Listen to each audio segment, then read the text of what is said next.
जय गौ माता, जय गोविंदा, जय गोपाला। कैसे हैं आप?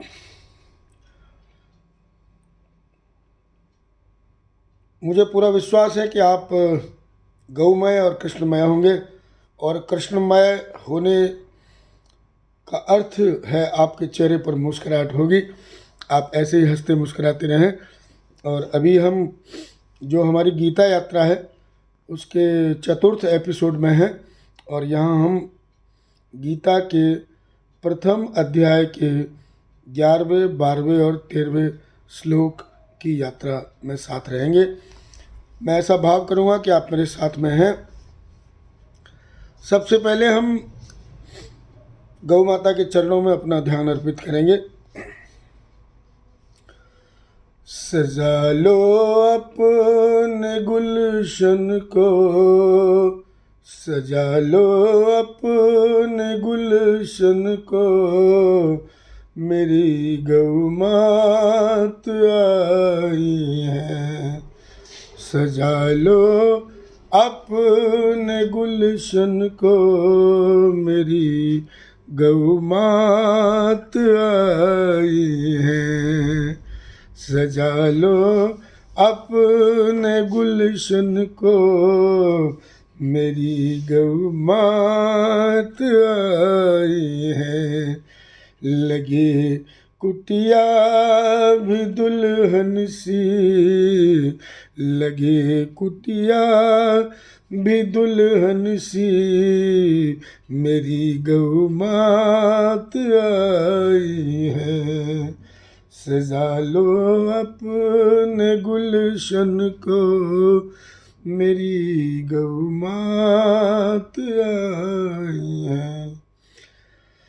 गौ माता सारे संसार की जननी है और इसके सम्मान में, इसकी सेवा में, इसकी भक्ति में हम सब अपने आप को समर्पित करें इस भाव के साथ। भगवत गीता के 11वें श्लोक की यात्रा पर चलते हैं। अयनेषु सर्वेषु यथा भागमवस्थिता, भीष्ममेवाभिरक्षन्तु भवन्तः सर्व एव हि। दुर्योधन बाह्य दृष्टि से अपनी सेना के महारथियों से कहता है, अंदर से वो हिला हुआ है। He is frightened from with in, लेकिन बाहर से चूंकि युद्ध प्रारंभ होने वाला है, दोनों ओर की सेनाएं फेस ऑफ की स्थिति में हैं, आमने सामने हैं। तो ऐसी स्थिति में अपनी सेना का मनोबल बढ़ाने के लिए दुर्योधन अपनी सेना के महारथियों से कहता है, भवन्तः, आप, सर्वे एव, सब के सब लोग, सर्वेषु सभी, अयनेश मोर्चों पर, सभी मोर्चों पर आप सब के सब लोग अपनी अपनी जगह यथा भागम अवस्थिता, दृढ़ता से स्थित रहते हुए, भीष्मम, पितामह भीष्म की ही चारों ओर से रक्षा करें। पितामह भीष्म के प्रति दुर्योधन के मन में एक शंका थी। इससे पहले के श्लोक की यात्रा में हम सब ये सुन चुके हैं और मैं समझता हूँ उसको दोबारा से एक बार आपको याद दिला देता हूँ। भीमाभिरक्षितम, भीष्माभिरक्षितम, ये दो शब्द हमारे पास आए थे। पांडवों की जो सेना है वो भीम के द्वारा संरक्षित है, भीम के संरक्षण में है।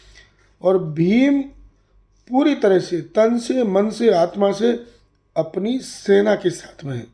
दुर्योधन के साथ उनका कोई सॉफ्ट कॉर्नर नहीं है। लेकिन कौरवों की सेना पितामह भीष्म के संरक्षण में है, जो उभय पक्षपाती हैं। वो कौरवों के साथ लड़ तो रहे हैं, लेकिन पांडवों के प्रति भी उनका कोई द्वेष नहीं है। He does have a soft corner for Pandavas also. ये डर कहीं न कहीं दुर्योधन के मन में है, इसलिए वो भीष्म को खुश करने के लिए अपने सभी महारथियों से ये कहते हैं कि इनकी आपको रक्षा करनी है। एक बात और, शिखंडी पूर्व जन्म में स्त्री था और इस जन्म में भी प्रारंभ में स्त्री था, बाद में पुरुष बना, लेकिन भीष्म उसको सदैव स्त्री के रूप में देखते थे और भीष्म ने यह प्रतिज्ञा भी ली थी कि वो शिखंडी से युद्ध नहीं करेंगे। तो ऐसी स्थिति में शिखंडी कहीं व्यूह रचना को तोड़कर उनके समक्ष न आ जाए, भीष्म के समक्ष न आ जाए, इस कारण से भी दुर्योधन ने अपने सभी महारथियों से कहा कि आप सब अपनी अपनी जगह पर दृढ़ता से पूरे डिसिप्लिन के साथ अपनी अपनी जगह पर रहते हुए इस तरीके से युद्ध लड़ेंगे कि पितामह भीष्म तक कोई पहुंच नहीं पाए। No one could reach Pitamah Bhishma, specially Shikhandi. तस्य संजनयन् हर्षं कुरुबद्धः पितामह सिंहनादं विनद्योच्चैः शंखं दद्मौ प्रतापवान्। उस दुर्योधन के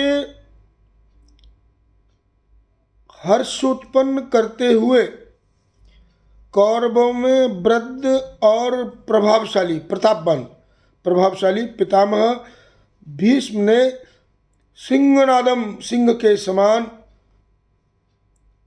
विनद्य, गरज कर, उच्च जोर से, शंखम, शंख, ददमऊ बजाया।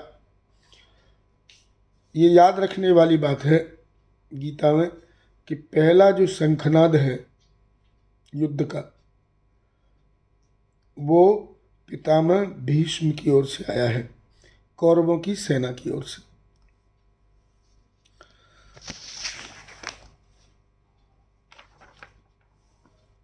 ततः शंखाश्च भैर्यश्च पणवानक गौमुखा सहस्रैवाभ्यहन्यन्त स शब्दस्तु मुलौ अभवत।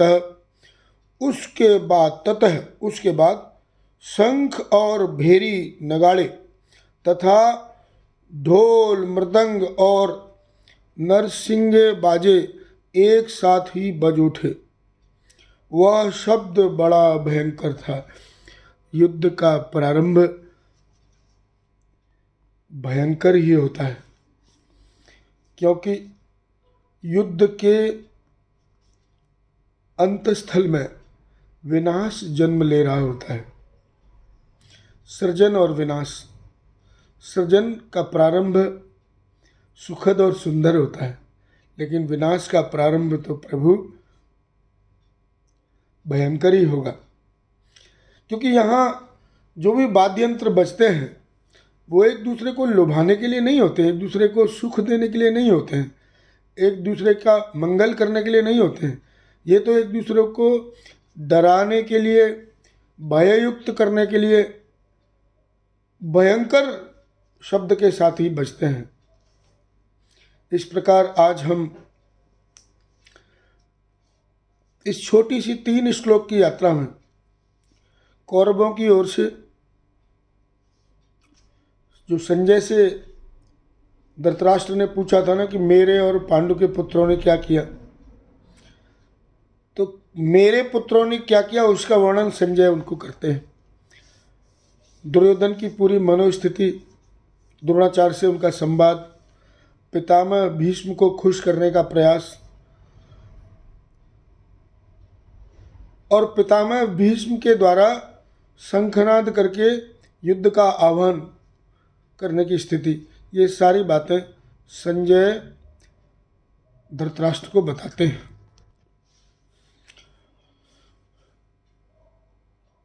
आप सब इस यात्रा में मेरे साथ हैं, उसके लिए आप सबका बहुत बहुत आभार व्यक्त करता हूँ। साथ ही साथ आप सबसे एक विनम्र अनुरोध करता हूँ कि आप अपने आप को गौ सेवा में प्रस्तुत करें, गौ सेवा करें, गौ रक्षा करें और गौ भक्ति करें, गौ पालन करें, क्योंकि ऐसा करने से हम सब अपने सनातन संस्कृति की जड़ों को पल्लवित पोषित करने का प्रयास करेंगे। जो गौ माता हमारे घरों में है वो संस्कारों की जननी है। यदि आप गौ सेवा करते हैं तो आपकी जो संतानें हैं, आपके घर में जो छोटे छोटे बच्चे हैं, वो भी उस सेवा संस्कार से जुड़ेंगे। अमूमन ऐसा देखा जाता है कि गौ माता जब तक दूध देती है तब तक उसे हम अपने साथ रखते हैं।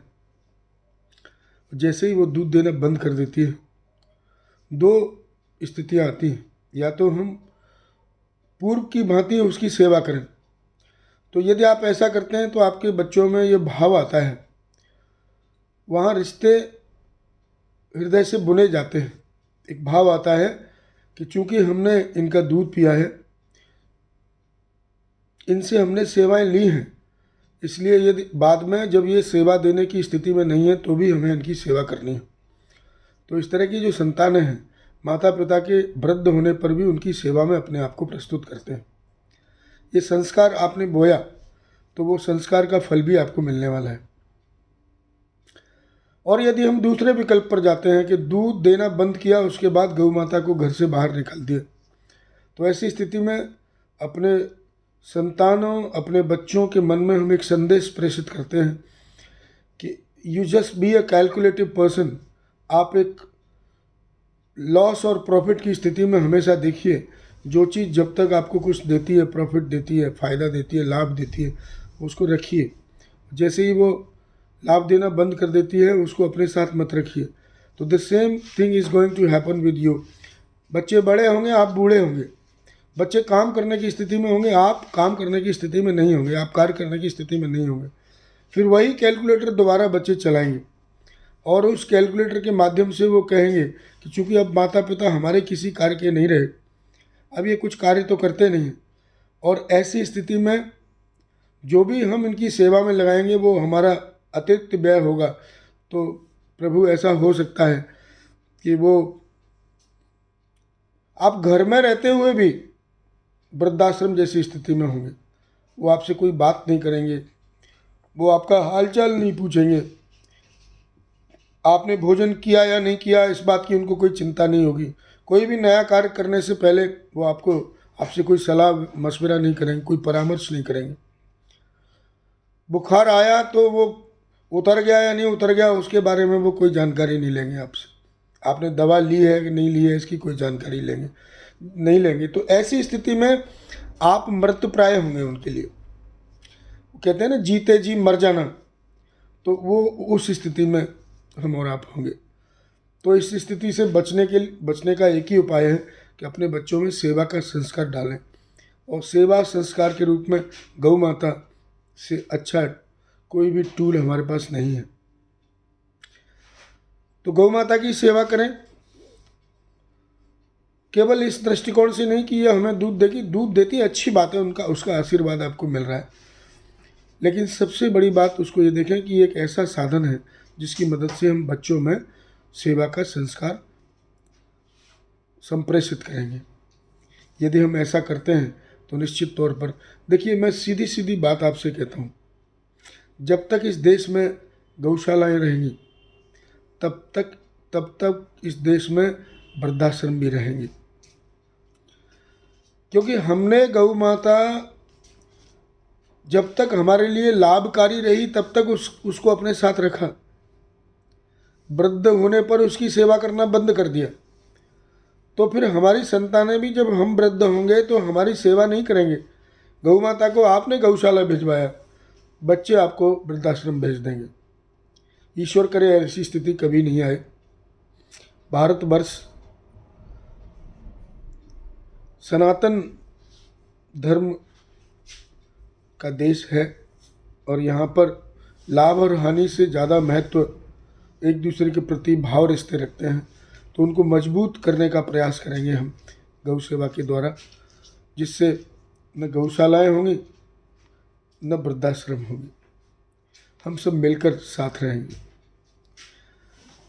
और जीवन के संघर्ष में उतार चढ़ाव तो प्रभु आते रहेंगे, लेकिन बस एक जो सबसे बड़ी बात है कि हम गौमय रहेंगे, माने हम सेवा भावी रहेंगे, हम कृष्णमय रहेंगे, माने संकटों में भी हम मुस्कराते रहेंगे।